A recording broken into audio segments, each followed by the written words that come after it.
Georgia, which FSU relies upon at page 13 in its brief, the court explained that the standard for waiver of 11th Amendment immunity is an exacting one, and went on to explain that the state must specify that it intends to subject itself to suit in a federal court. That standard of U.S. Supreme Court precedent in interpreting the 11th Amendment obviously does not apply to your consideration of Florida Statute 1001.721.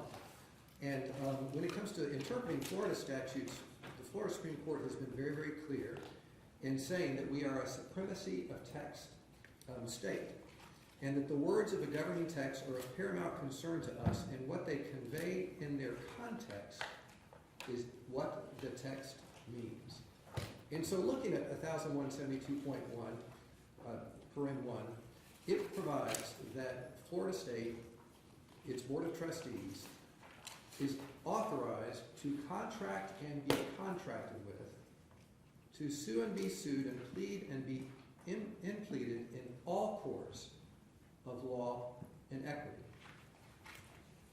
And you would have to add words to that statute to conclude that this court does not come within the plain meaning of that statute. That's the text. And when you look at the context, it's even more clear. The pre-existing Florida law is that a state entity waives sovereign immunity by entering into a contract. There's a separate provision in Florida law that gives a limited waiver, and we cited it in our brief, of tort immunity.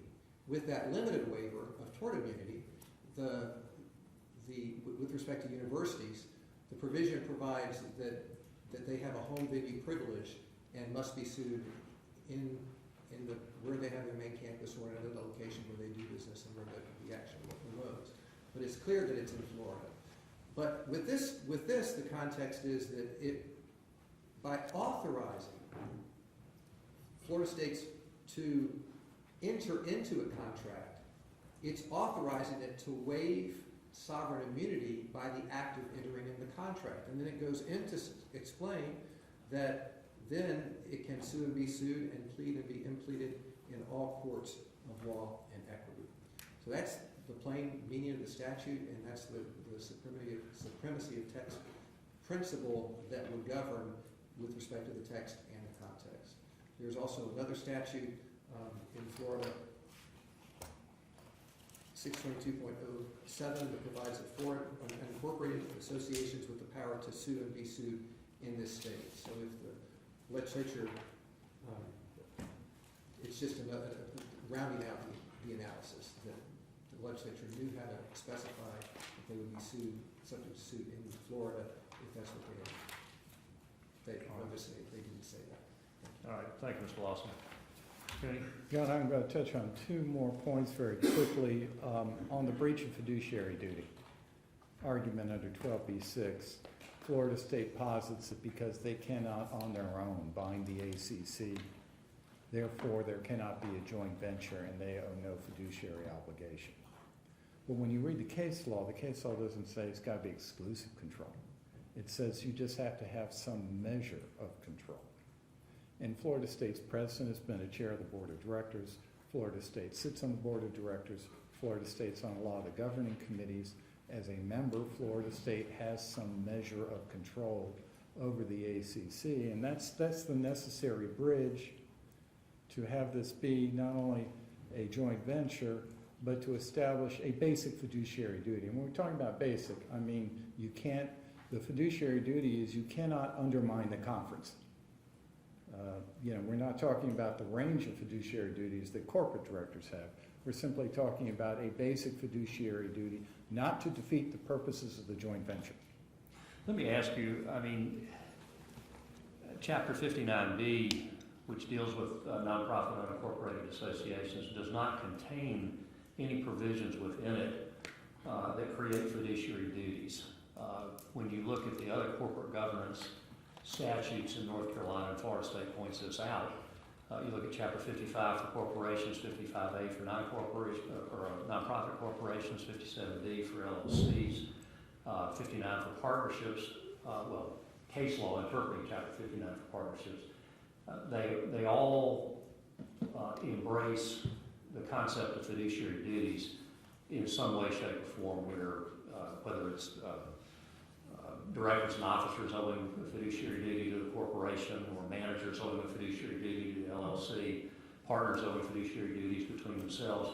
Yet here we don't have any creation of fiduciary duties, no recognition of fiduciary duties in Chapter 59B.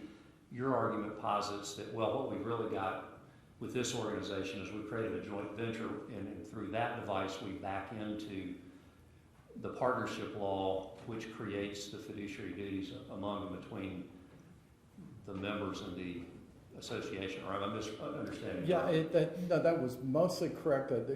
There's a nuance, if I can answer the question, because I'm probably out of time. You may answer the question.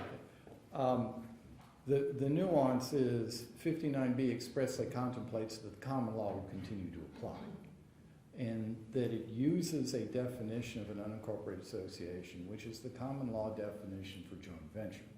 So it's not that I back into it by virtue of something unique about this particular organization. I think the General Assembly expressed an intent that we're going to set these statutory provisions. That's going to overlay, and to the extent it conflicts, override the common law. But then the common law is still going to apply, and in fact we use a common law definition for unincorporated association.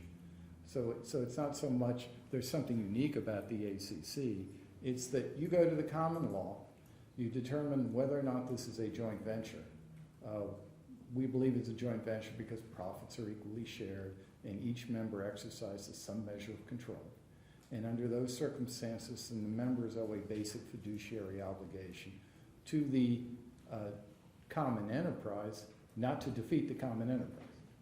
Have you, in your research, have you uncovered any cases in North Carolina in which an unincorporated association has fiduciary duties owed to it by members of the unincorporated association?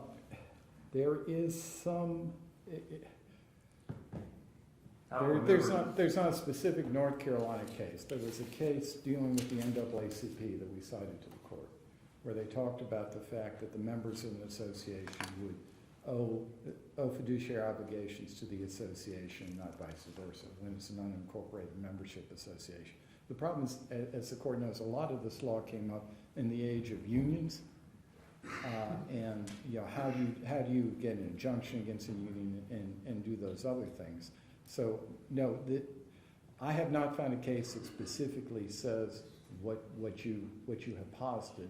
But since the common law defines a joint venture effectively as a general partnership, then the general partners certainly owe a fiduciary obligation to each other not to blow up the general partnership. And that's the fiduciary obligation to the general partnership. What about, there's been litigation around the country between conferences and members over the years. Has any court anywhere ever recognized that a member of a conference, an athletic conference, owes a fiduciary duty to the conference? I've not seen the case, but I've also not seen litigation in which that claim has been raised, or there's been litigation. So no cases either way? Correct, Your Honor.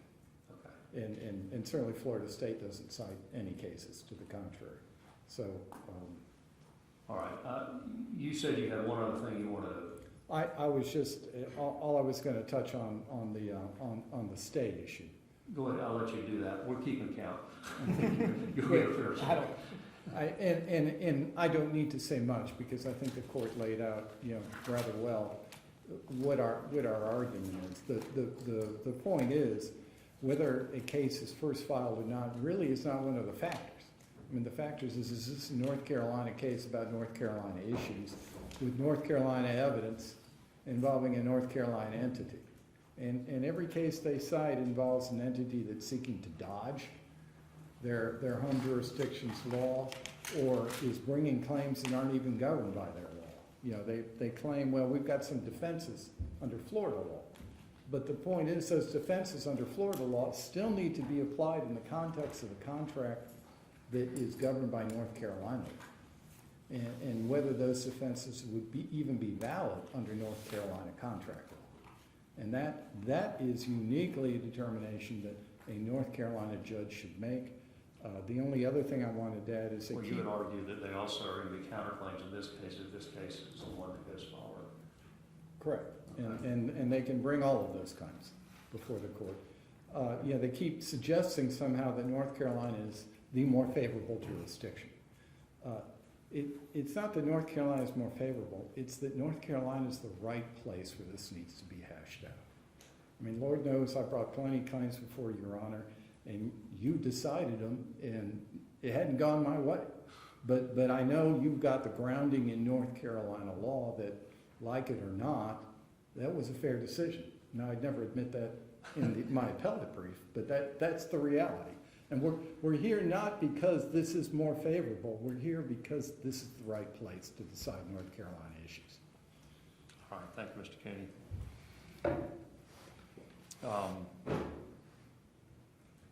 I think I ruled with Mr. King before, too. Mr. King, go ahead. I want you, how much time will Mr. King have? He has 4 minutes. Plus, how much? And then plus an additional 4 minutes, so 8 All right, minutes. 8 minutes. Let me ask you, I want you to address this materiality point that Mr. Cooney was making, excuse me, not the materiality point, the ratification point that he was making. You may have anticipated I was going to ask you that. I'm not sure. Mr. Cooney said it was in her brief.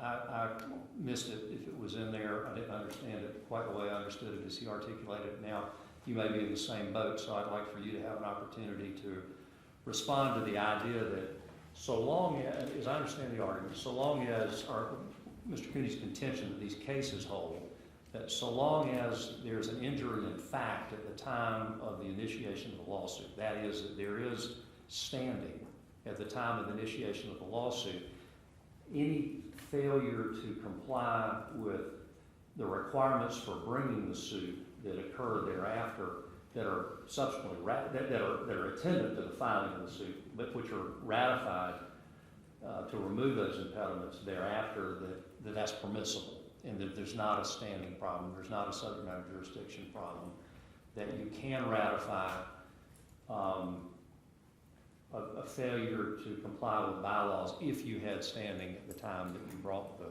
claim by virtue of having an injury in fact. So I want you to address that. You don't have to address it first, but I do want you to address it among the points that you make. I will try to address it first before I forget the question. I was like Your Honor, I'm processing that as I got the argument. I think the standing here is the authority to sue. It's not about whether there was an injury, it's the authority to sue. They do not have the authority to sue until they have a vote under the Constitution. That is required by the ACC Constitution, provision 1.6.42 or something, I believe, that says you have to have a vote, to have approval to sue a member. His argument would be that, well, even before you have authority to sue, you've got to have an injury. And that's really what standing is about, is the fact that you've been injured. You've actually got a claim. I don't think that is what, certainly I think standing argued. They have to have, in addition to an injury, you have to have authority to sue. And the Peninsula case, the Homestead case, we're talking about the authority to sue. That requires a vote. They admit they didn't take the vote at time. And the Middleton case says if you don't take the vote, it doesn't relate back. We are not suggesting that corporations can't ratify acts.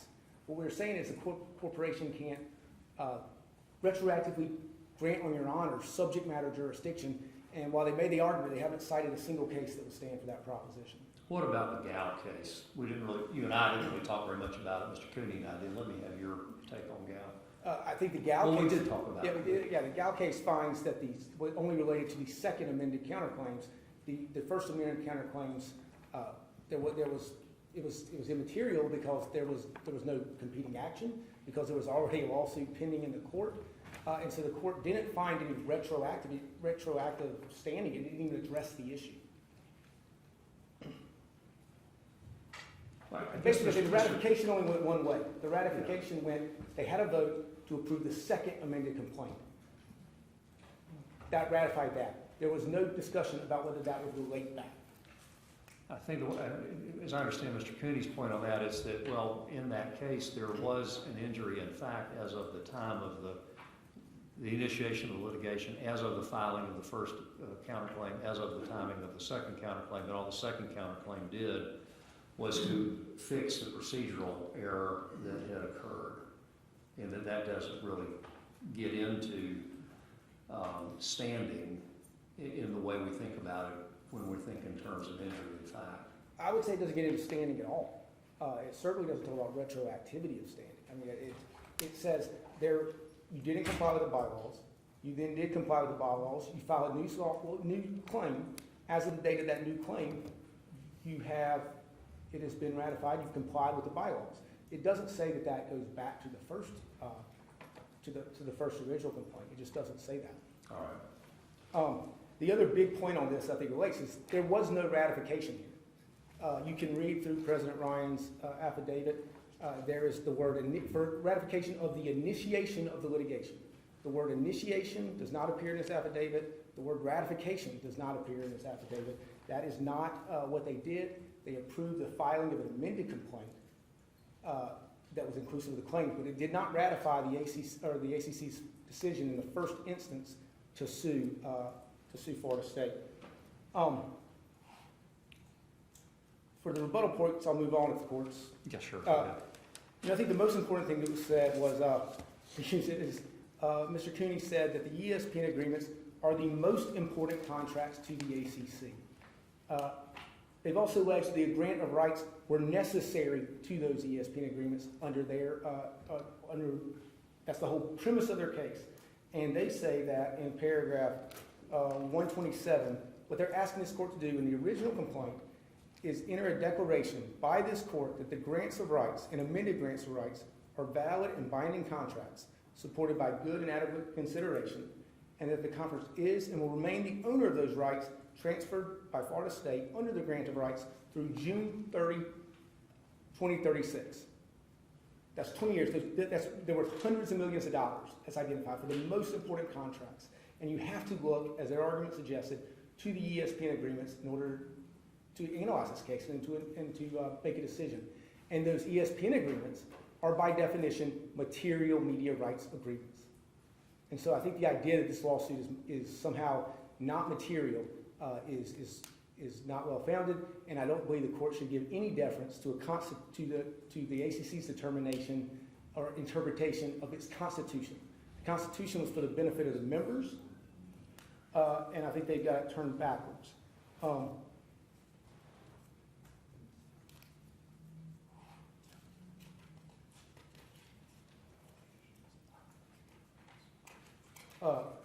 So the only issue in the case is about that is who owns Florida State's media rights? They're Florida State's media rights. The ACC is claiming they're theirs.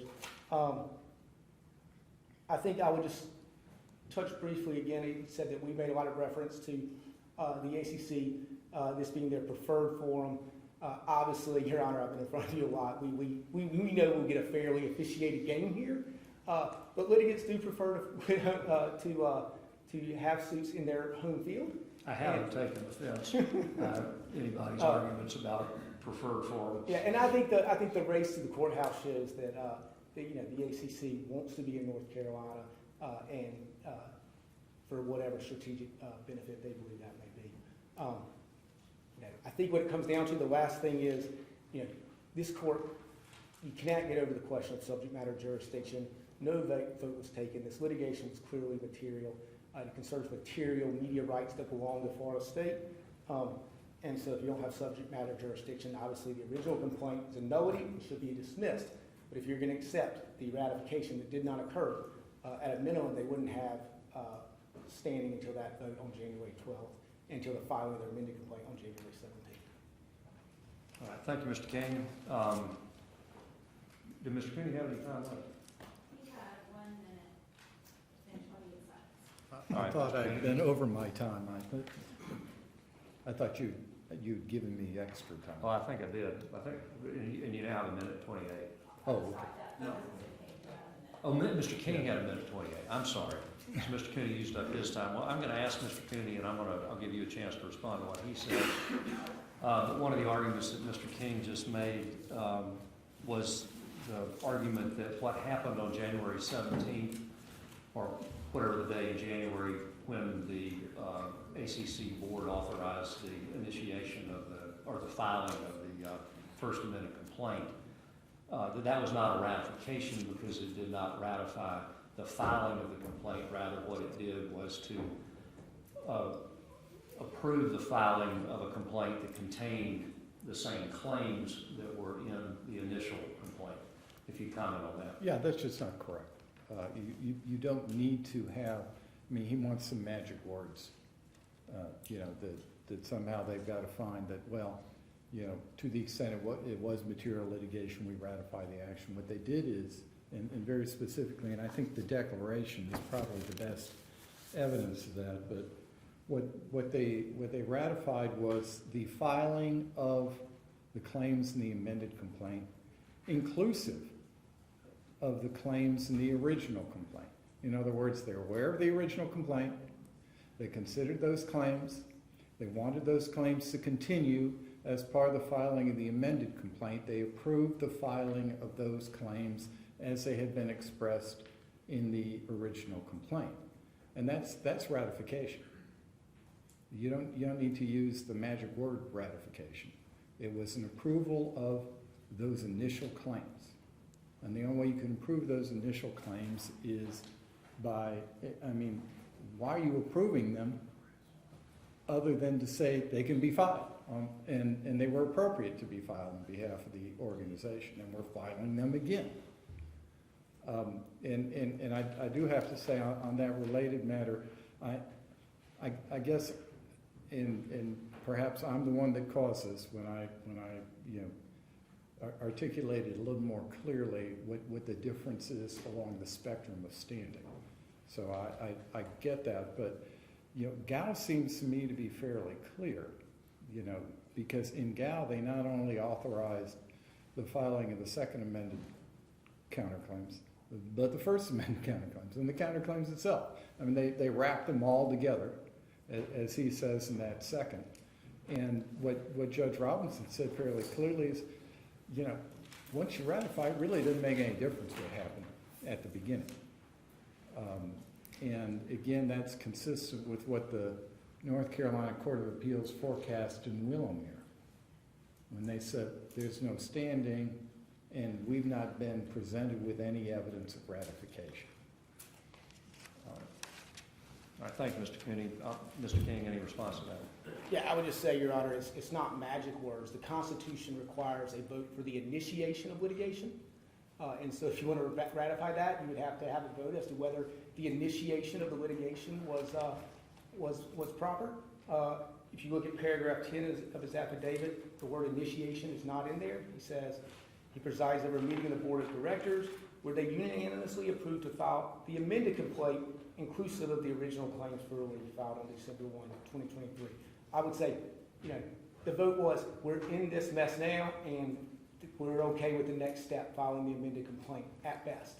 On Gao, I think, you know, Gao does not say that the standing relates back. It says the First Amendment counterclaims don't matter anymore because we're here on the second, and so it doesn't even address it. It says, I'm only going to find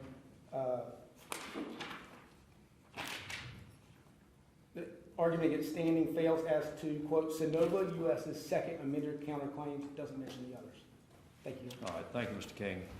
All right, thank you to counsel for your arguments on that motion. I'm not going to rule from the bench on that motion. I don't know that anybody thought that I was. I'm not. I'll take that under advisement and will endeavor to decide it as promptly as I can, recognizing all of the circumstances surrounding this matter. All right, I'll turn now to hearing the ACC's two motions to seal. Who will be arguing those motions? Ms. Stone. All right, Mr. Cooney, I'll hear from you. Well, look, if it needs to be some rearranging of council, looks like we're having that. Yeah, Ms. Stone's going to be arguing. Oh, you'll be arguing, I'm sorry. All right, Ms. Stone. We're going to give you a break from there. All right, I'll have, anybody needs to do any rearranging, let's do it now. So,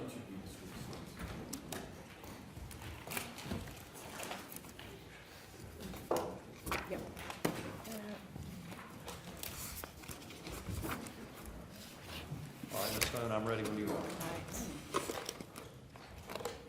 Thank you, Your Honor, and good afternoon now. Just click past the noon hour. Sarah Stone here on behalf of the Atlantic Coast Conference. I do apologize for our clock, for our clock reflecting Central Time as opposed to Eastern. And Ms. Shentz, I do have a brief deck, if you don't mind. We're here today on behalf of the conference's amended motion to seal, as well as our motion to seal the summary exhibit.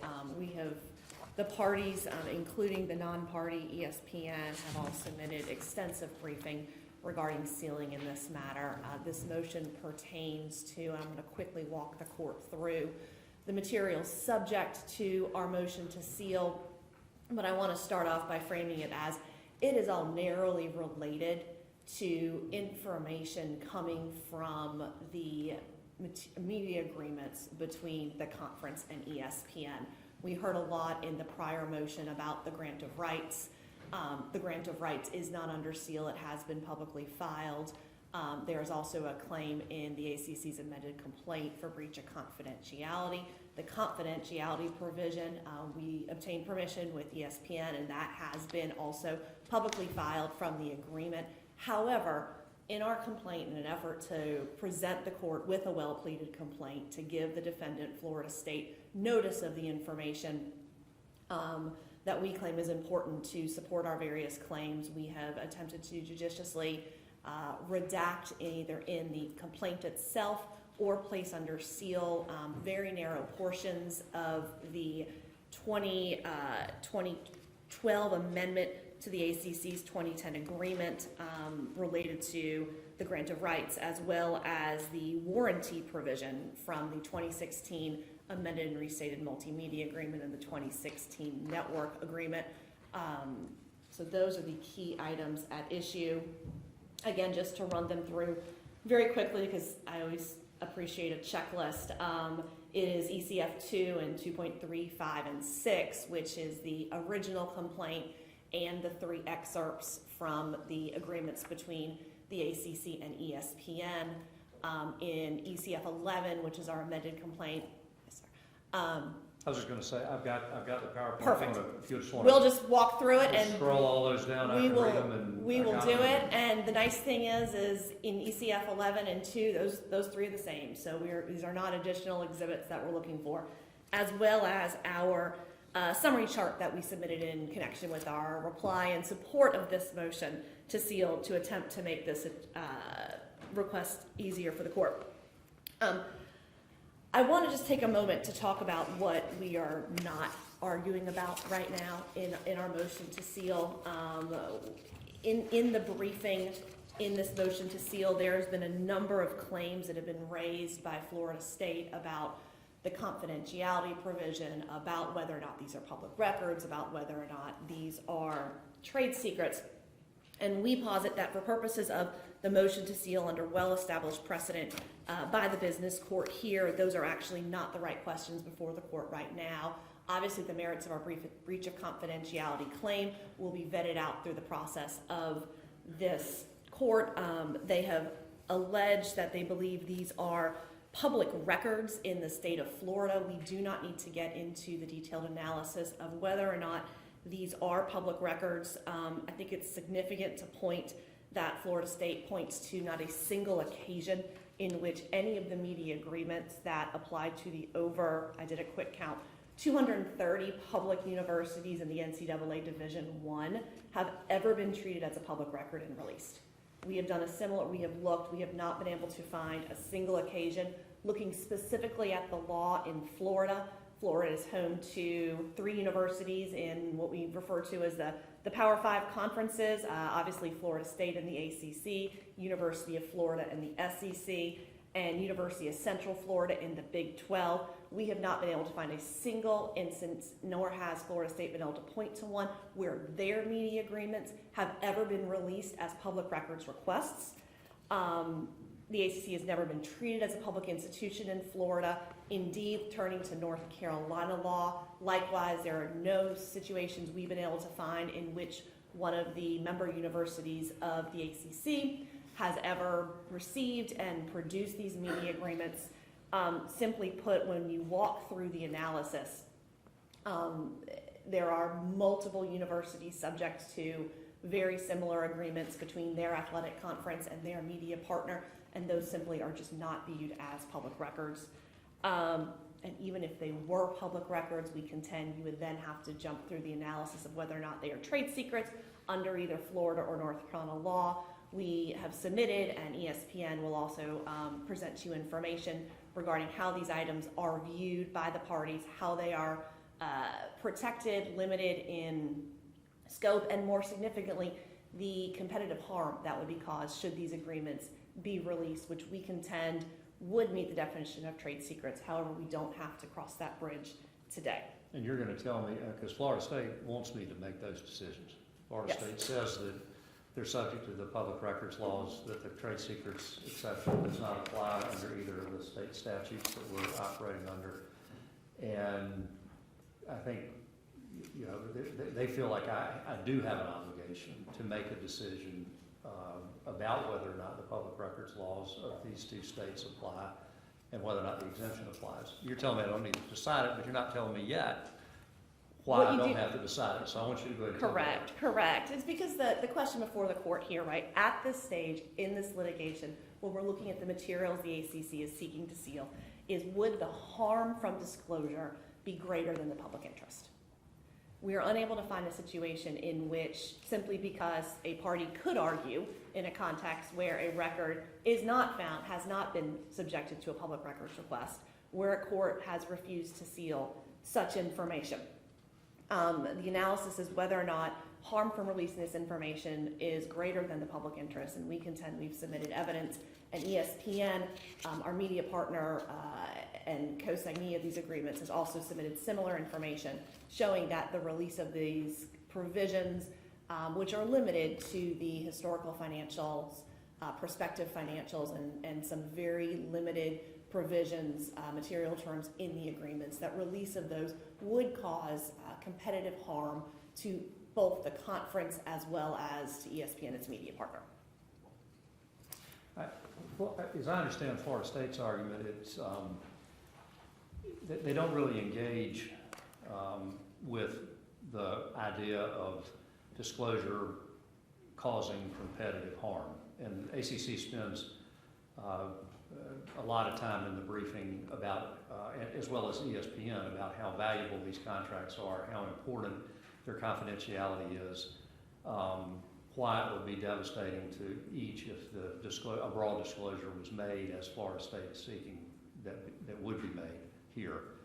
The Florida State argument, as I understand it, is more directed to the public records law, and it's, gosh, there may be some bad consequences if this happens, but that's not really our concern because we have an obligation under the Florida Public Records Law, the North Carolina Public Records Law. Those laws apply. We don't think the trade secret exceptions apply to prevent disclosure of this information. The chips will fall where they will. That's beyond our control. Respond to that. Happily, Your Honor. If in a hypothetical world we were sitting in Leon County, Florida, and if Florida State had received a public records request from a constituent of the state of Florida and had filed motions and somehow brought the ACC into the claim to argue that these contracts that Florida State complains of very loudly, they do not have copies of, and they do not have copies of the contracts for the very reason that the ACC and ESPN take great efforts to protect the confidentiality of them. If we were in that world, and if the ACC was brought into the litigation, and if a judge found that somehow Florida State's membership in the ACC reached through and cast a potential shadow over the ACC, making these records in its possession a public record, then perhaps we'd be in that. But that's not the position we're in right now. To put it simply, Your Honor, Florida State is raising these objections because during their meeting on December 22nd, they willingly and knowingly disclosed material terms of the provisions. They also did so again in the complaint they filed down in Florida. They are asserting this as a potential preemptive defense to our breach of confidentiality claim. And I would posit at this stage in the litigation, a plaintiff should not have to go through the analysis that would be appropriate for a preliminary injunction or appropriate at the stage of a motion for summary judgment to prove up why there is confidentiality or prove up why the ACC as a North Carolina unincorporated association does not take on the public mantle that Florida State University has at this stage. All right. Again, I want to just, there is no dispute. These are obviously subject to confidentiality. Here is the confidentiality provision that we have filed, ECF 11 Exhibit 8. And it does say that we are permitted, ESPN and the ACC negotiated that the agreements could be released or could be provided to the conference institution, provided that the conference institution shall agree to maintain the confidentiality of the agreement subject to the law applicable to such conference institution. And that last phrase is the phrase that Florida State seizes upon. Correct. When Florida State came to Charlotte to review the contracts, they understood they needed to be maintained as confidential. If Florida State interpreted Florida law such that simply by laying eyes on the information meant it could no longer be confidential, they had an obligation to raise that at its time so that the ACC would understand and could speak with its media partner ESPN and understand the potential consequences from having Florida State review the information. That is not what occurred. In fact, in the email communication we submitted as Exhibit 12 to our amended complaint, when our general counsel was conversing with retained counsel for Florida State about viewing these agreements, Florida State's counsel acknowledged in discussing having access to copies of the grant of rights, since these are not the ESPN documents, contrasting the grant of rights from the ESPN documents and subject to the ESPN confidentiality provisions. She asked, could she get a copy of the grant of rights documents? And so if Florida State came to North Carolina, came to view these agreements with an understanding that they were confidential and they'd be able to keep them confidential, they should not now be able to take a contrary position here in this court and say that, well, we think they're public records under the Florida law, even though there's no public records requests at issue, and therefore they shouldn't be sealed. Similar, during the board meeting on December 22nd, President McCullough again referenced that the contracts are hard to see. We have to go to the conference office. When we view them, we can't make copies of them. Yet nevertheless, they then, and again, I don't want to argue the merits of our breach of confidentiality claim, but they then disclose the information. So again, under the case law as the parties have set forth in its extensive briefing, we look here at what the harm is to the ACC of ESPN of releasing this information at this time as compared to the public right to interest under the Constitution. We've presented to you the declaration from a former associate commissioner, Jeff Elliott, from 2012. Right at the time as these contracts were beginning, the earlier versions of them were being executed, they have consistently been held to be confidential and proprietary business information that could harm the ACC's relationships with its television partners. We see the same thing happening in the extensive antitrust litigation involving the NCAA, in which the conferences, as well as the various media partners across the country, have been asked to produce their media agreements subject to various terms. We see situations in which other conferences and other media partners, here we have Pac-12, Big Ten, CBS, Fox, in addition to ABC and ESPN, are saying these are our commercially sensitive documents. They need to be protected. And in those cases, the courts entered into very unique, very stringent protective orders in which these network strictly confidential agreements were carved out. Simply put, not agreeing to seal this information today, based on our review, would be the first time that these contracts or any similar contract had ever been treated as not confidential proprietary business information. We see it again as they were heading into trial, how the case was being handled. Furthermore, ESPN has submitted a detailed declaration from Nick Dawson reiterating this information, why they view this as their non-public information with significant financial terms, looking at rights provisions, looking at termination provisions, distribution obligations. Now, those aren't in the materials we're seeking to seal today, but they are evidence of why this information is viewed as so highly competitive. And then what we're looking at today, again, is really focused on, and as we submitted in our chart, which is also subject to be sealed, historic financial data, the prospective data, and the material terms. I anticipate you may hear some argument regarding the media interest in these agreements. And I think what's important to highlight is that in all of the media articles that talk about these agreements from any network, they're all speculative. It's said to be worth, if those figures are correct, speaks on condition of anonymity, because the ACC and ESPN and every other conference and every other media provider recognize the proprietary nature. And I'd like to reserve the rest of my time. All right, thank you, Ms. Stone. How much Thank you. time does the ACC have left? 4 minutes and 11 seconds. All right. ESPN? Thank you, Your Honor. David Korn, Grassman and Moore, on behalf of ESPN, non-party to this action. I've learned one thing this morning, and that is that Your Honor has a lot of complicated questions before him and a lot of things to decide. I'll submit that this is not a hard question to decide, and this is not the one that should trouble you. This is an easy question. This is a question of sealing. The standard, as ACC has articulated, is there going to be harm if Your Honor enters an order requiring the unsealing of these documents? There's no dispute, I think, in this case that the answer is yes. If Your Honor enters that order that says these documents have to come off the seal and the information becomes public, harm will be suffered as a result. That is the standard here. Everything that you're going to hear, going to the merits of the case, going to the substance, going to is it a public record, is it a trade secret, these are all fine, complicated questions that I'm happy to get into with Your Honor.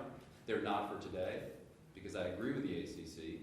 The question today is there harm if tomorrow these go on the docket? The answer is yes, that ends the inquiry. I will take a few moments to just underscore how critical the business interests are of ESPN that are at stake.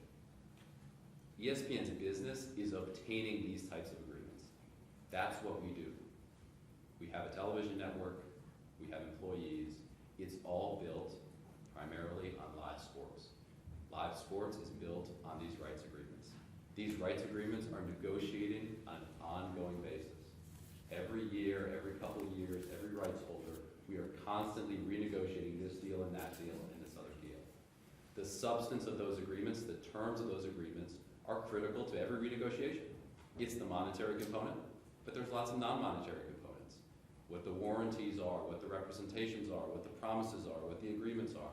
Every last piece of that long, complicated contract can potentially be important to the next negotiation. It matters to the people we're negotiating with, the other college conferences, professional sports leagues. They want to know what's in these contracts because it's going to impact what they're going to be able to get in their negotiations. Likewise, our competitors, who we're all familiar with, who would be more than happy to take these rights away and take them for themselves. They would love to know the specific, precise financial terms of our contracts and the non-financial terms that they can then use to bargain to get better deals than what we might have offered in the past. This is the reality of commerce as we know it. This is the industry. That's what we're all talking about here. The briefing is full of discussions about this is big money, this is a big business, this is all big boys and big girls playing hard in business. Well, that's what this is. These are commercially sensitive agreements that if they go out there in the world, help others compete against us and take our core business, and that's a real significant concern for my client. And I think Your Honor is right, so I won't dwell on it. I don't think we've heard from FSU any dispute that in the upstream market, where you're going to have discussions between the other television networks, we're going to be harmed. In the downstream market, where there's negotiations with the other rights holders, not the ACC, we're going to be harmed. No real dispute in the record that I've seen here, and I think that is dispositive. As counsel for ACC underscored, these agreements have been protected previously and significantly in litigation throughout this country. I would submit that Your Honor would be an outlier if you ruled prove otherwise. Sometimes it's okay to be an outlier. This is not that case. If the answer were, these are public records, these are all publicly available, these should be out there for the world to see. A lot of lawyers and a lot of judges have been wasting their time on discovery disputes and sealing disputes in litigations and MDLs in California and all over the country. These aren't public records, we know that, because these are things that are sought tooth and nail in discovery. If it were so easy to just go ahead and say, well, let me serve a public records request and get these, that would have been done a long time ago. Have ESPN's agreements with any conferences ever been ordered to be disclosed in their entirety? Disclosed in discovery, yes, but subject to protective orders that don't allow for public publication. My understanding is no, certainly this agreement is not. All right. And have ESPN's agreements ever been determined to be public records by any state? Not to my knowledge, Your Honor, and I haven't seen anything cited to the contrary by FSU. All right. Anything else, Mr. Corn? Very briefly, I would just say these agreements are trade secrets. I think FSU's briefing talks about, well, these aren't trade secrets because there's some special sauce. You have to use magic words. You have to say this is, I denote you a trade secret. That's not what the standard is. Is this commercially reasonable? Is it going to be commercial harm? And are there reasonable efforts that are taken to protect the information? Here, we've done that in spades. We've required the ACC to ensure that these documents are kept confidential. And the ACC then goes to great lengths to ensure this material is safeguarded. I think we passed both of those tests with flying colors. And I would just underscore, it really is a one-way ratchet here. If this were to be a disclosure, there's no sort of unringing of the bell, which leads me to my last point, if you'll indulge me. I think FSU's main point that I've heard them make is that because we put this stuff out there into the world, we rang the bell, and so everybody must ring it from here till eternity. And that is just, frankly, puts us in an impossible position. That can't be right. It can't be the case that a bad act by someone else has then made it impossible for us to protect the terms of our agreements. Well, Florida State argues that's not their argument. What they do say is that by ESPN entering into a contract with the ACC, which has a number of public institution members, including Florida State, they've exposed themselves to the risk that they may have to disclose their confidential agreements pursuant to a public records request or a public records law.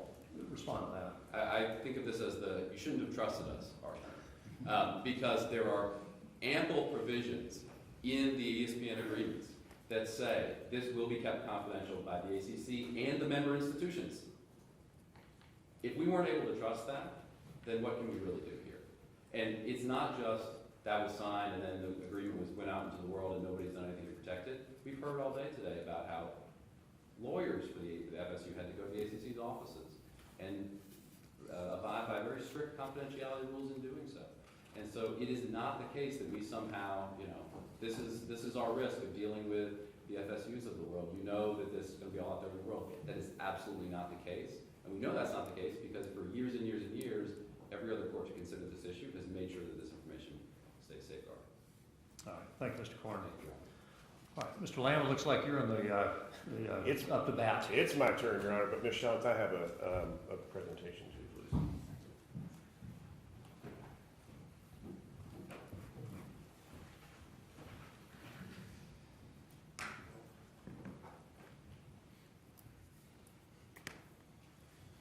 Mr. Lamb, let me ask you a question out of the blocks on this. If I were to agree with Florida State's position and determine that these documents should be disclosed publicly because they are public records under either North Carolina or Florida law and do not qualify under the trade secret exemptions of those two statutes, would that moot the ACC's claim against Florida State for breach of confidentiality?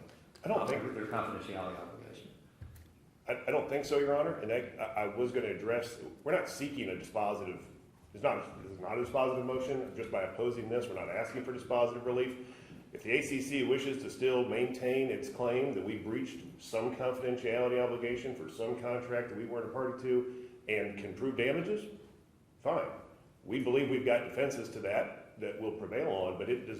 Well, but those defenses would include that you were subject to the public. Well, we think, if you ruled the way you just forecasted, we think we'd have a pretty good head start on our defense, but that's not, but we're not asking for a ruling on that claim here. Then, help me understand the line you're drawing, because as I understood your arguments, it was that these are public records and that there's no protection for these documents because they're public records. And wouldn't that be a necessary component of your defense to the ACC's claim for breach of confidentiality agreement? There is clearly overlap, Your Honor.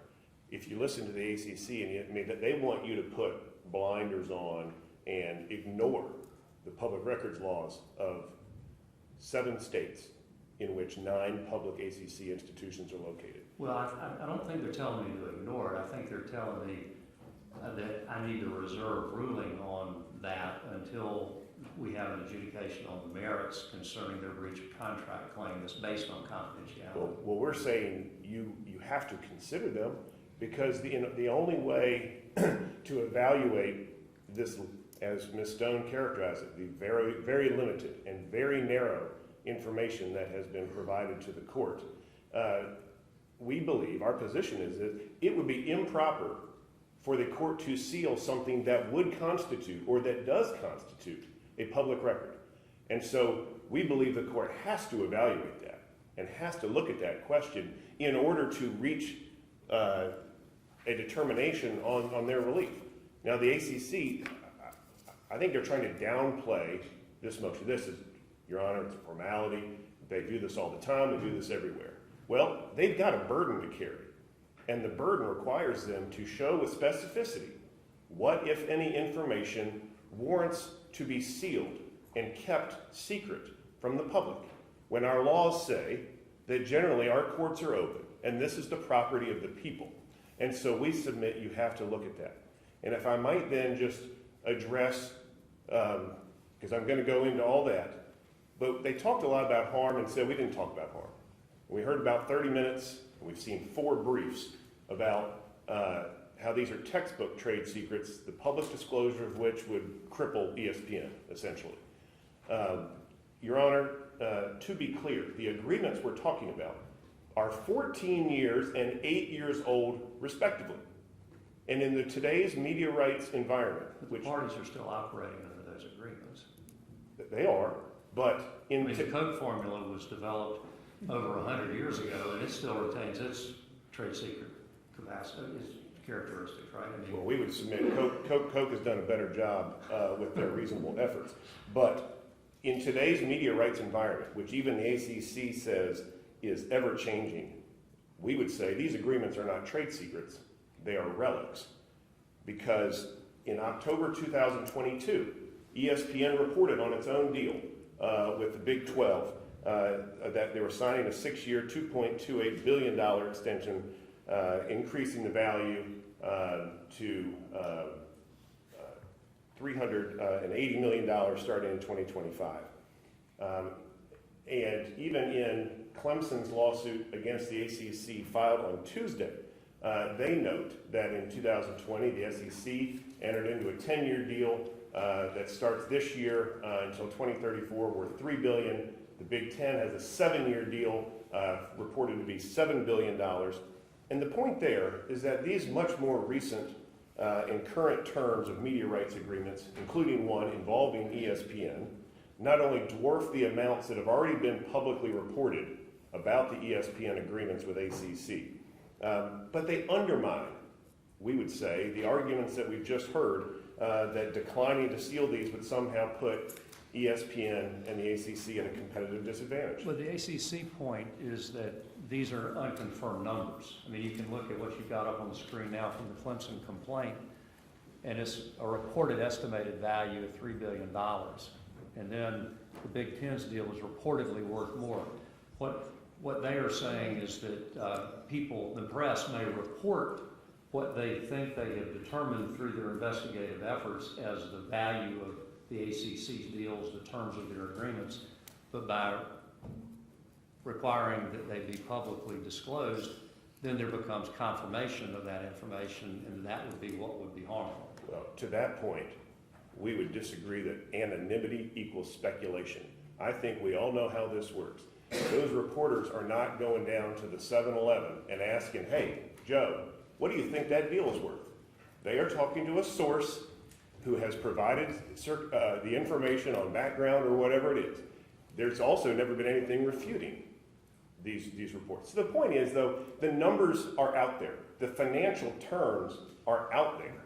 And so I think that goes into the calculus of, again, has the request to seal, and when you look at the First Amendment complaint that the ACC filed, and, you know, the public can only see the redacted version. Your Honor can look at what they have. Those words are generic. They are inconsistently applied at best. And so There are numbers. There are. redacted. But there's in addition to numbers, there are descriptions of amounts that even in other places in the amended complaint, they are not sealed. And so our point, among the points in opposing this, is the brush has been it's been overbroad, it's been arbitrary, and it's been inconsistently applied. And because of the burden, and I know Mr. Cooney, doesn't like his burden, but they've got one here, and they've got a burden to specify what information and why that should be kept from the public, and we don't think that has been satisfied. If I can move to the public record point, though, because we finally, even though it wasn't mentioned in any of the 4 briefs that the ACC and ESPN filed, we finally got to talk about the magic 10 words. And they're the ones highlighted up here, Your Honor. And you keyed in on them. And we cannot ignore these, because it is these words that make and lead to the conclusion that the agreements are public records. And it's not just, and this is in both of the ESPN agreements, it's the same language. And the reason it matters is because those 10 words apply to these 7 states that house 9 public institutions that are members of the ACC. And so you have to give those words meaning. And the fact that any attempt to explain why those words don't mean what they must mean in the 4 briefs is even more remarkable given the ACC's burden. And so instead, it seems they have just defaulted to just trust us. We were judicious in our redaction. We have only given you, Your Honor, 13 out of 160 total pages of the ESPN agreements. But just take our word, those are the only ones that are relevant, the only ones you need to look at. And that was presented as almost, we should get a pat on the back. We did the work for you. But we have a very recent example of why that just trust us approach doesn't work. Because, and why the court is unable to do the job you are required to do without the entire ESPN agreements and with the agreements under seal. And I'm going to walk through this real quickly because I think it illustrates this very importantly. So in paragraph 126 of their original complaint, the ACC alleged the following as the reason that it had to file this lawsuit. It said, under the ESPN contracts, the conference is obligated to take all commercially reasonable actions to defend the grant of rights and the rights granted to ESPN under those contracts. Then, in its amended complaint, a few weeks later, after it took the alleged vote, the ACC said, being under an obligation to take all commercially reasonable measures, so it changes from actions to measures this time, to protect those rights, the conference filed its complaint.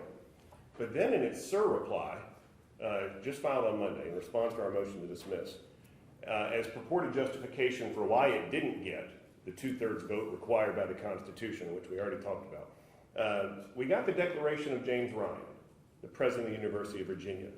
And he stated the following, course, it's under the penalty of perjury because it's a declaration, but he stated, in addition, under the ESPN agreements unanimously approved by the conference in 2016, the conference was obligated to take all commercially reasonable actions, back to actions, necessary to protect the media rights that were provided to ESPN.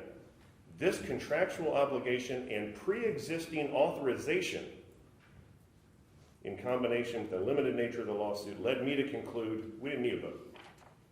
Now, 2 days ago, Your Honor noticed, hey, the definition for commercially reasonable efforts from the ESPN agreements, it's not in the record. So how do I know what that means? And the reason it wasn't in the record is because the ACC chose not to give it to you, because that was part of the judicious decision about what to redact or seal. But when you read that definition, and Mr. Cooney put it up earlier, I don't have a slide for it, it is a far cry from the obligation or a pre-authorization to file this lawsuit that the ACC has alleged and that Dr. Ryan has now declared. And first of all, the term in the ESPN agreements is commercially reasonable efforts. So why did the ACC call them commercially reasonable actions in the first complaint, or commercially reasonable measures in the amended complaint? Why did Dr. Ryan call it commercially reasonable actions in his declaration? And if you look at paragraphs 71 and 73 of the original complaints, that's ECF 2, and exhibits 5 and 6 there too, the phrase commercially reasonable efforts, when used in the ESPN agreements, has nothing to do with the grant of rights, as has been alleged in the complaints and it has been represented today. Now, this also, I would like to say more about what that warranty provision is, but again, that has been placed under seal. But Mr. Cooney did allude to it, and he said, he gave a general characterization that basically said, we are obligated to use commercially reasonable efforts to protect the infringement of the rights from the media agreements. All I can say to you, Your Honor, is please go read those provisions in the exhibits 5 and 6. Because without saying, I will just say one word, and it's a one word that was omitted by Mr. Cooney, and it's exclusivity. Okay? That is not what the case is about. It's not what the claims are that the ACC is seeking. Now, the ACC obviously knew exactly what the ESPN agreement said, commercially reasonable efforts. So why would it intentionally use different words in its complaints, amended complaint, declaration, to try to justify the litigation to the court? And why would the ACC have Dr. Ryan declare, under penalty of perjury, and then file with the court something that, I believe, we now know by looking at it, is not true? Because not only do the ESPN agreements contain no obligation to sue about the grant of rights, let alone constitute a pre-authorization to sue, but the definition explicitly says commercially reasonable efforts shall not require any party to incur any expense, including attorney's fees. And if the efforts to do something under the ESPN agreements would require the ACC to even spend a dime, then that doesn't even trigger the provision. So How does that tie to the seal? This is why it's tied, because we wouldn't have known that if you hadn't asked him for it 2 days ago. We have no idea to evaluate how are we supposed to defend the case if we stay here. How can we defend the case when the allegations that are in the complaint about this purported obligation don't exist? How can you... I thought the ACC said that you would get access to those documents pursuant to an appropriate protective order if the case goes forward here in a course of litigation. I mean, that was in, I think you had that in a footnote in your brief, and I know they had it in a footnote in their brief. But we need it now, and that was illustrated by this point, because the court... But I mean, have you sought it other than through the public disclosure to the world, as opposed to, it would help us in doing X, Y, and Z, we'd like to have access now, let's enter into a protective order? Has there been any kind of conversation along those lines? We had some dialogue, Mr. Cooney and I did earlier, but that did not advance any further. But I guess my question is, you're gonna, the ACC is committed, and I assume the ESPN is along for the ride on this, that you're gonna have access to these agreements in their entirety. So your argument about being subject to the ACC's interpretation of what a document says without the ability to see what that document actually says is maybe a current problem, but it's not a problem that will persist as soon as you and the ACC work out a protective order. Am I missing something on that? Well, the only other part of that might be, we can't waive the public records laws. Now I'm already running out of time here. But why, I mean, I'm not following why your problem in not being able to trust what the ACC says a document says translates into we need to have public disclosure of this document to the world, as opposed to just you and the ACC working out an agreement as to a protective order that would allow for you to see the entirety of the document. Well, the point is, the ACC... We're back to the public records law. The point, the ACC only gave Your Honor 13 out of 160 pages.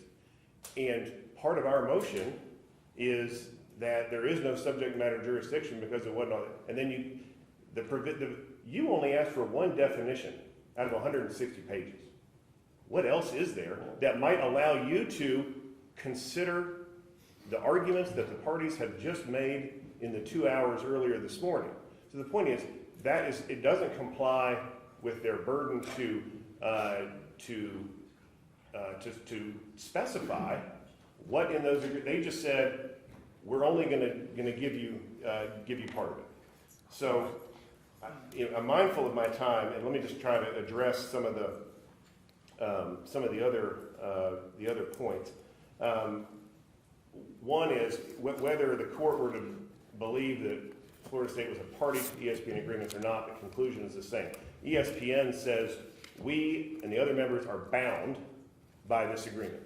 Okay, well, to be bound by a contract, you have to be a party to the contract. And so if we are deemed a party to the contract, then under case law such as Volume Services, Wilmington Star News, then the contract is a public record, because that's a cost of doing business with the government. Conclusion is the same even if we're not a party, and the relevant authority there is the NCAA versus Associated Press case, because... We're definitely going to be arguing about that on the breach of the confidentiality contract, though, right? I mean, that's squarely in the argument. This could be there'd be a merits argument on that claim that the ACC's brought. Well, then that's a spoiler alert. But we got to. But that case is remarkably on point, because what it says is, even if you, and in that case it was Florida State lawyers, even if you sign a confidentiality agreement, you cannot agree to make private what is public, and that is precisely the situation here. Which then leads to the only other question of whether do they somehow qualify for the trade secrets exemption. In addition to whether it's generally known, we talked about that a little bit, but then you look at the reasonable efforts to maintain secrecy. We heard a lot about you've got to come to the headquarters, peek behind the curtain and do all this stuff. We would submit those are not reasonable efforts to maintain secrecy. They are perhaps efforts to avoid a public records request.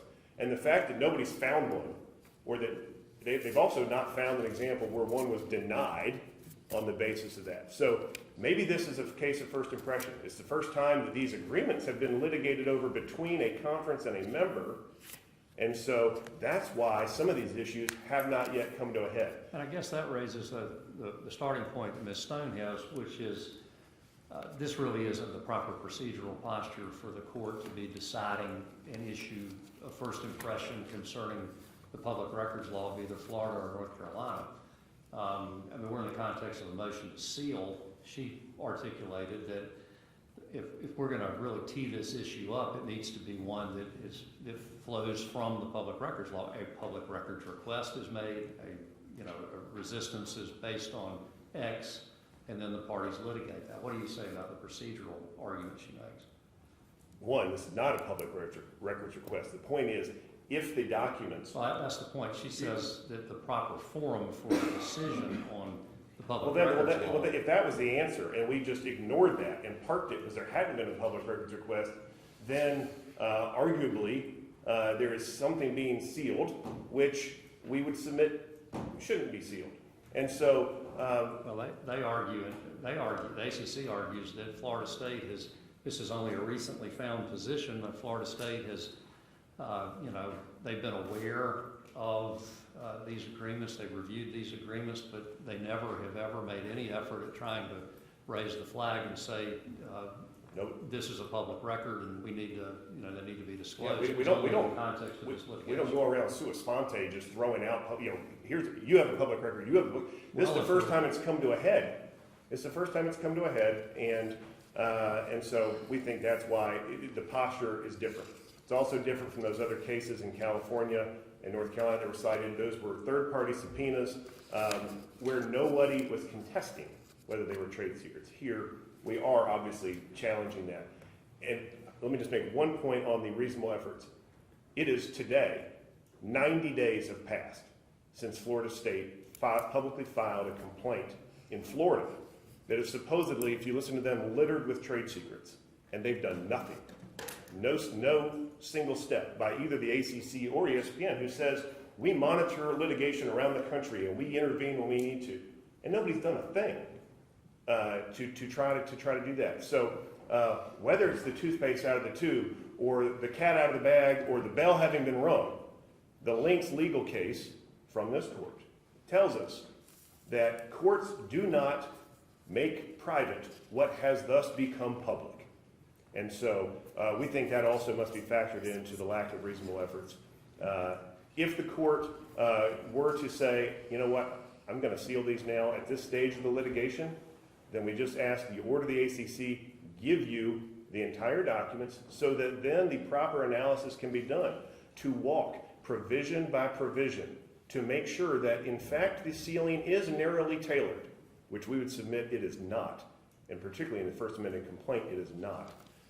That to discharge that duty requires that level of analysis. Even the courts in California have taken that provision by provision analysis. They don't just accept we're just going to throw a blanket over this entire thing. And that obviously it would be, we think, improper to seal the excerpts from the Florida amended complaint that remain publicly filed. Thank you, Your Honor. All right, and Mr. Lamb, you also in your brief, you said you think that I should defer a ruling on this motion to seal, or the motions to seal pending my decision on the motion to dismiss. I would like to thank you for reminding me that I wanted to put that placeholder in there. Yes, because we contend the court lacks subject matter jurisdiction for all the reasons discussed this morning, we think it would be appropriate to defer a ruling on this pending decision on that. All right, thank you, Mr. Lamb. All right, Ms. Stone, I think you had 4 minutes and 11 seconds. 4 minutes and 11 seconds, Your Honor. A fair amount of ground to cover, but I will try to do so quickly. Why don't you address first Yes. Mr. Lamb's last point, which is that, look, Judge, this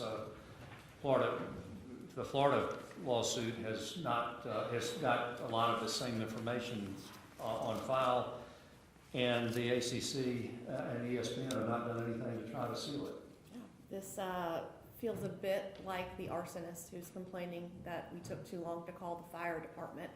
Florida State made a determination to disclose confidential information during their public meeting in their original complaint after we put them on notice through our breach of confidentiality complaint, or allegation in this case in our amended complaint, and then they doubled down on it in their amended complaint.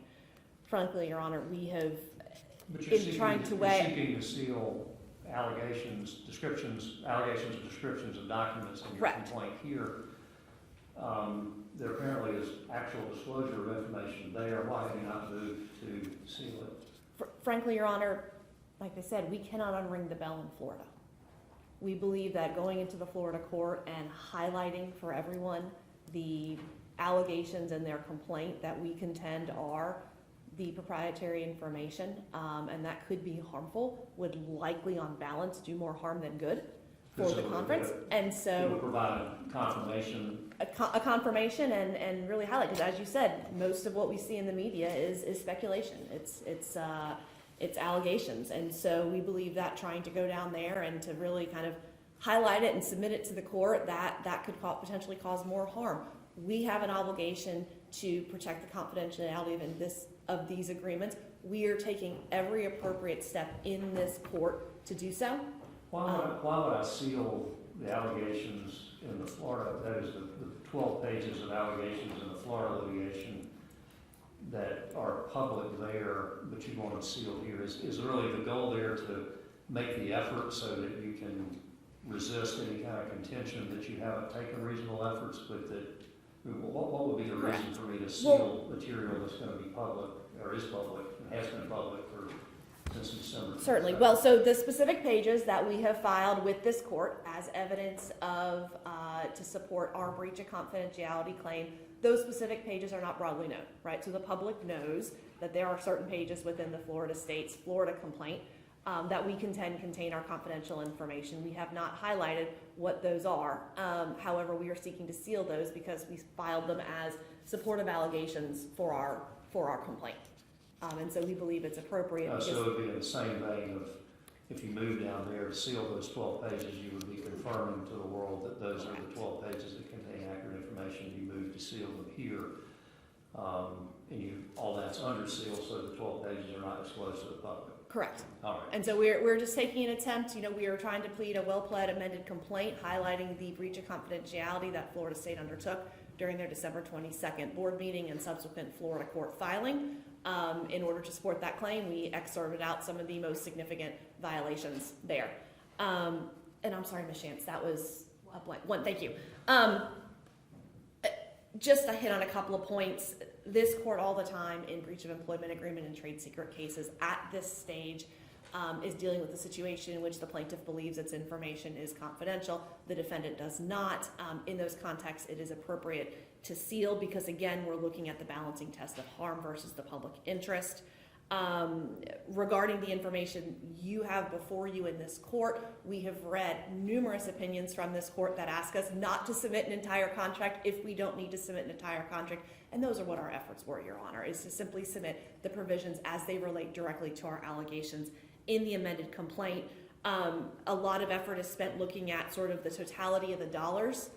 We say it's more than the totality of the dollars. It's how those dollars are calculated. And that's the information contained in the complaint are the specific generators of the dollars, not so much this aggregated big picture number. And I believe I'm out of time, Your Honor. Thank you. All right, thank you, Ms. Stone. Mr. Korn? Thank you, Your Honor. I don't have much to add, maybe just to address the last point, which is why hasn't ESPN gone down to Leon County and done something down there? I'll tell you what we did do, which is my partner and I emailed Mr. Ashburn the day the complaint was filed. We said, hold on now, we've got some real problems here. I frankly thought it was a mistake. Mistakes happen. We wanted to correct it. This is the first time I ever heard from Mr. Ashburn until today. We never got a response to that. We never heard anything. We never heard, nope, this is going to be a public record. Radio silence. And so the question we're put to is, are we going to go have a hearing in Tallahassee with cameras in the courtroom, big public presentations of all the non-sealed complaints, and have a big fight about something where their own, apparently I learned today, their own PR office put up the complaint in full form the day the complaint was filed, and it's been out there on the internet ever since. So if you talk about what's a commercially reasonable effort for us to do to protect our trade secrets, which these are, it's not going down there and having a big spectacle in a public court with these documents already in the public. It's doing the best we can to preserve what we already have, and that's making sure that we make the arguments here and everywhere else we can to protect this information. Happy to address any other questions Your Honor has. All right, thank you, Mr. Korn. Thank you. Mr. Lamb, how much time does Mr. Lamb have? He exhausted his time. Mr. Lamb, I'm going to give you 90 seconds. But you don't have to take them. Your Honor, You're I'm the gonna, first lawyer I know that takes time. I'm gonna exercise my own commercially reasonable discretion and yield the time back to you. All right, thank you, Mr. Lamb. That will conclude the argument on the two ACC motions for sealing. And I will not render a decision on those either. I'll take those under advisement. And we will now move straight on into our case management conference. You all have asked it to be transcribed, so we will continue to be on the record, which is fine. Essentially, what you all have said is, Judge, let's really defer the case management conference process until you have decided the motion to dismiss or the alternative to stay. And I'm fine with that. I think that makes good sense. Obviously, when subject matter jurisdiction is challenged, it would potentially be wasted effort for us to wrangle over a case management schedule when I may not have jurisdiction to even enter the order. So I'm fine with that. I got a few questions, but I'll ask my questions.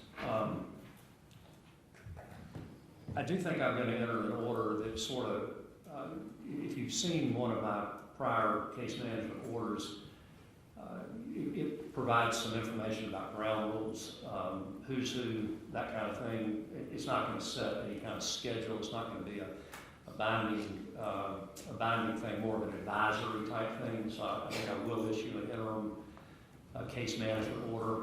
That will reflect a few things. One will be whether or not you all want to have a filing deadline under our rules, which is 5 o'clock p.m. on the day when something's due, or would you rather have that be 11:59 p.m., which lawyers often like to their staff's dismay. But if you want to have an 11:59 p.m. filing deadline, I don't know what may be filed before I enter a decision. There may be nothing, there may be something. But is there any view about that? I believe we talked about that when we did the initial case management report. I do not like 11:59. That's, mistakes get made. I wear. The older you get. Yes. The Lord knows I started from a really high base anyway. So no, we are content with 5 p.m. All right.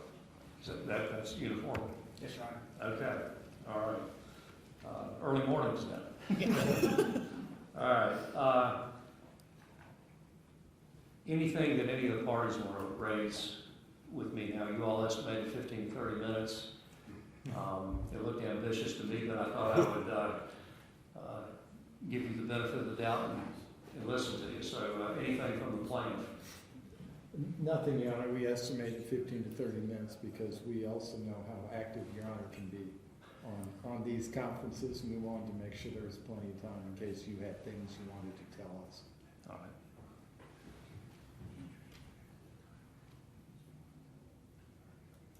Mr. Lamb? Or Mr.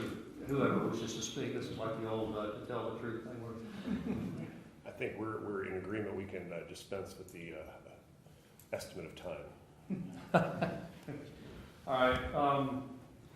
I guess, do any parties anticipate making any motions before I decide the motion to dismiss? We don't anticipate any motions, but I never say never, but it's certainly not on our radar at this point. All right. All right. Just trying to get a handle on whether I needed to be aware that something might be in my inbox and that we need to set a briefing schedule or something of that nature. Okay. Well, I think, I don't think there really is, well, let me ask this, I suppose. I assume y'all have not engaged in discovery today, is that correct? All right. Do you want me to enter a stay of discovery pending my ruling, or are you all comfortable on a handshake that you're not going to engage in any discovery? I'm comfortable with a handshake. I don't know if they trust me after today. That's fine with us, Your Honor. All right. But I won't enter an order, but it's my expectation then that you all will honor your handshake and you won't engage in discovery. It's my intention to issue a written order deciding the motion to dismiss as promptly as I can. I anticipate that that'll be before April 9th, which is when I know the Florida hearing is set. And I will endeavor to do that.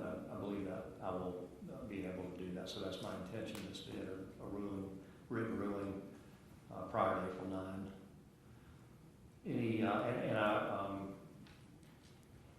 I will not commit to having a motion to seal filed by then, although I may. But I think the motion to dismiss or motion to stay is of more immediate import. All right, anything else for the good of the order that we need to discuss? Anything? I'll go from the defendants first. Nothing from the defendant, Your Honor. All right, from ACC. Nothing from the plaintiff, Your Honor. All right, what about ESPN? No, Your Honor.